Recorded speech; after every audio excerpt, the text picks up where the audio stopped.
your dream. You can have a debt-free life in a paid-for house and be able to retire at a reasonable age.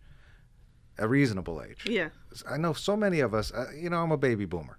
And so many of the boomers nowadays have come to a place in their life where they look back and think about what they should have been doing. Right. So That we're trying to tell the kids they should be doing. And so we're trying to talk to you here, American Dreamer. You can see your dream fulfilled, but you've got to own that dream. You've got to take personal responsibility for it. It's not what you make, it's what you keep. And so there are things that go into that dream. I like to use the acronym RICHES. Yes, you do. RICHES. R for retirement planning. Yes. I for investment planning.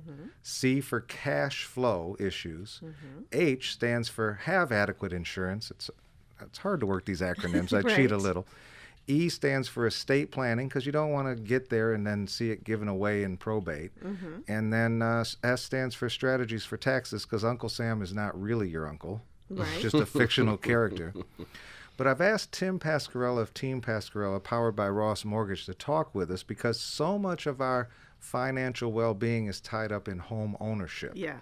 And you do mortgages. I do mortgages, and if Uncle Sam was your uncle, he'd be the uncle that always asked for money. That's right. In fact, I think he kind of is. But, and so we've got, so much of our wealth, Tim, tied up in home ownership. You're going to spend money on housing, whether you're a renter or you're an owner.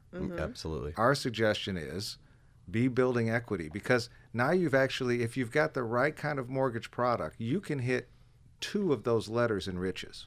You can think of your home as an investment opportunity, and you can be managing your cash flow because you don't have to spend as much in housing sometimes as people think. Right. You really can get into some smart products and some smart situations so that you have some money left over to do some of those other things we were talking about, like retirement planning and so forth.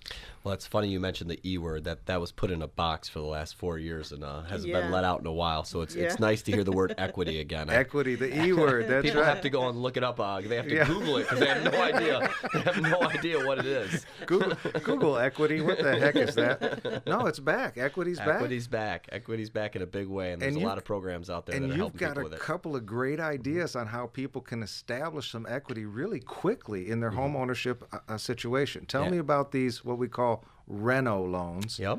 Now that's renovation loans. Renovation loans, rehab loans.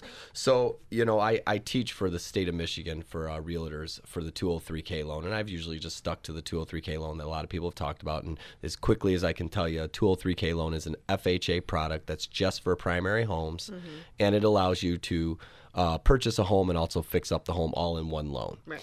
And without fail, every time I'm teaching one of these classes, someone will raise their hand and ask 2 things. 1, can I do it on a second home? Or 2, can I do it on an investment property?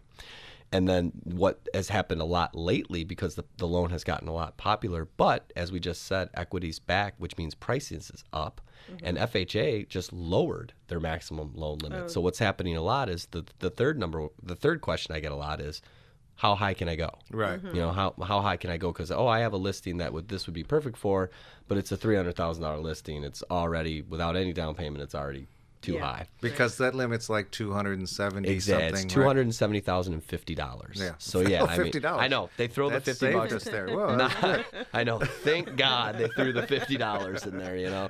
So we've got 2 programs.